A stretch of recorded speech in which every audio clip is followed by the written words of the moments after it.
I live in a neighborhood where Halloween is very popular, and with me being a huge Halloween fanatic myself, this was just right for me. Most of my neighbors had their houses decorated, and there are usually tons of kids out at night hunting for candy. However, last year on Halloween night there was an encounter I had, and one that I would never forget.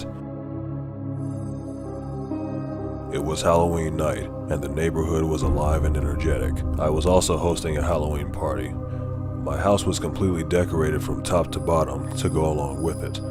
Of course, this made my house pretty popular with my friends in the neighborhood alike. With that, I usually had to stock up on tons of candy because my house attracted a lot of kids.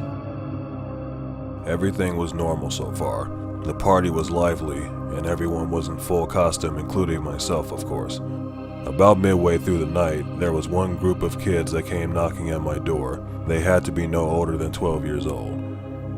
There were 6 of them. I gave them all a handful of candy one by one. Each of them said thank you, like normal. However, when the last one walked up to me, I found that he was easily the strangest of the bunch. Unlike the rest of the kids in his group, his costume was very reminiscent of old Halloween costumes from the 1920s. That was when Halloween costumes were supposed to be scary, instead of cute like most claim to be today. He was completely covered from head to toe. His face was covered with a skull mask, and he was wearing some kind of cloak over his shoulders. Normally I find costumes like this to be impressive, but what made him legitimately creepy was the fact that unlike the rest of his group, he was completely silent. And since his face was fully covered, I couldn't even tell what expression he had. I assumed that maybe he didn't have the ability to speak, or maybe he was just a naturally shy kid. When I gave him a handful of candy, he just stood there for a few more seconds, and then he slowly tilted his head from side to side. And then, unexpectedly, he then quickly turned around and ran away. Strangely enough, he ran in the opposite direction of the group that I thought he was in. I didn't think too much of it at the time. The rest of the party went as it usually does. Around midnight, everyone started to head home, and the night started to settle down. When everyone was gone, I went through the house and the outside of it to turn off all of the lights and other decorations. Then I went inside to relax the night away, in one way I know how to on Halloween nights.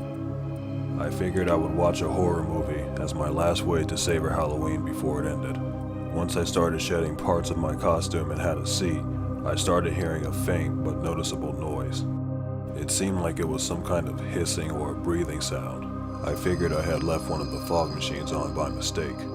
I checked outside, and sure enough, it was still on. When I came back to my living room and sat down, I heard the same sound again after a few minutes. I was starting to feel uneasy. I grabbed one of the swords from my collection, held it close for comfort, and searched through the house. I didn't find anything unusual or out of place. Once I sat back down, I turned the movie back on, with the sword still in hand. I didn't hear any unusual sounds again, so I started to feel at ease. Eventually, I got up to use the restroom and get something to drink. When I returned to my living room again, I sat back in my chair and unpaused the movie. At one point, there was a scene that was so dark that I could see my reflection on the screen. At that moment, I stopped the movie and froze for a second when I realized something. I saw my reflection on the screen, but someone else's as well. I jumped up from the couch and turned around quickly. Standing behind my couch was the same creepy masked kid who was at my door earlier, still in full costume and holding the same candy bag from earlier, with his head slightly tilted to the side, just as it was earlier that night. At first I yelled at him, more out of anger than fear, asking him what he was doing in my house. He said nothing or even moved an inch. I then walked up to him and grabbed him by the shoulder, still trying to get him to respond in some kind of way. He still said nothing at all. Instead, he dropped the candy bag and slowly raised both arms from underneath his cloak, revealing huge claws on the ends of each of his fingers. Suddenly, he slashed at me, but I managed to move out of the way in time. The wall that was on the other side of me had a huge scratch mark on it. I stood there and looked at the scratch mark, stunned, not even sure what to do at that time. He then attacked me again and managed to cut a part of my shoulder. I then grabbed the sword that I was carrying earlier, unsheathed it, and told him that I'm not playing around anymore, and if this is a prank, it's gone too far. As expected, he didn't respond to this either. I then reached for the phone to dial 911. I took my eyes off of him for no more than a second, so that I could dial in the number. Before I could even confirm the call, he ran at me and caught me off guard, so much so that I fell on the ground. I was using the sword to keep him at bay, and he was trying his hardest to dig his claws into my face and kill me. They were only inches away from my eyes. I managed to kick him off of me and into the wall. He landed on his stomach. Before he could even get up to attack me again, I quickly got up myself, ran over to him, and impaled him through the back.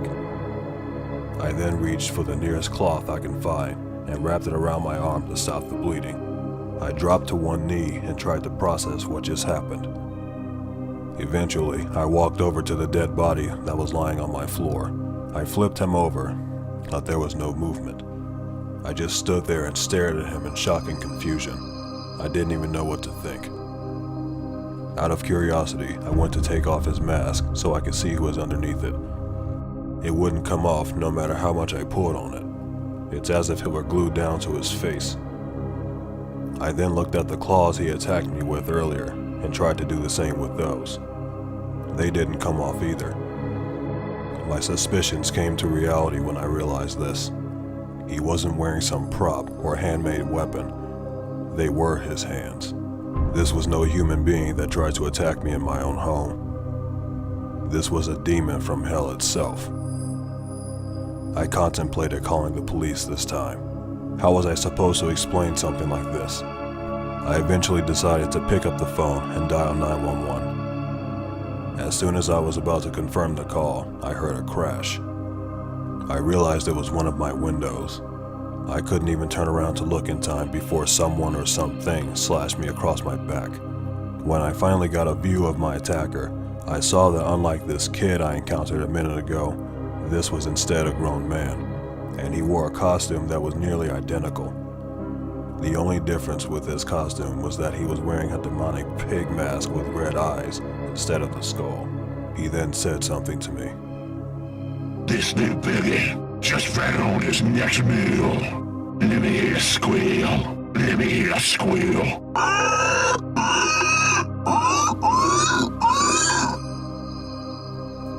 Once again, I went for the sword I used earlier. He attacked me like a maniac, knocking everything in my house over in the process. I started looking for anything I can get my hands on to throw at him to knock him off guard and get the upper hand. When I grabbed the floor lamp from the corner of the room and smashed him with it, he stumbled for a second. I used that opportunity to grab him and toss him onto the glass table in the middle of the room. When I saw that he was stuck in the middle of it, I stabbed him multiple times just to make sure he doesn't get up again. I then fell to the floor on my stomach from both exhaustion and pain. Enough time went by and I felt like it was over. Upon inspection, I confirmed that this guy was a demon just like that kid. He had the same clawed fingers, and his mask was non-removable too. I didn't know what to do at that point. On second thought, there was no way that I could call the police about this. There's no way that they would believe me. How could I explain that I was just attacked by demons? I decided to do something I thought I'd never have to do. I discreetly buried the corpses in my backyard when the sky became pitch black. There was no one in sight, and I was sure all of my neighbors were sound asleep. I didn't sleep for a single minute that night. I was still on high alert just in case any more of those monsters tried to attack me. Thankfully, none did. The next morning, one of my neighbors came to my door to check on me and asked me what was all of that noise that was coming from my house last night. I told her that I dozed off with the horror movie still playing, and I must have had it up too loud. It was pretty easy for her to believe since it was a common thing for me to do. In the following years, I celebrated Halloween as I always did, though the memory of that incident still haunts me to this day. I still have no idea why I was targeted out of all people, but I know one thing. There can only be two. There has to be a ton of them still out there, and I strongly believe that they hide among us every day. The most disturbing thing of all is that they're able to come out and roam around in plain sight on Halloween.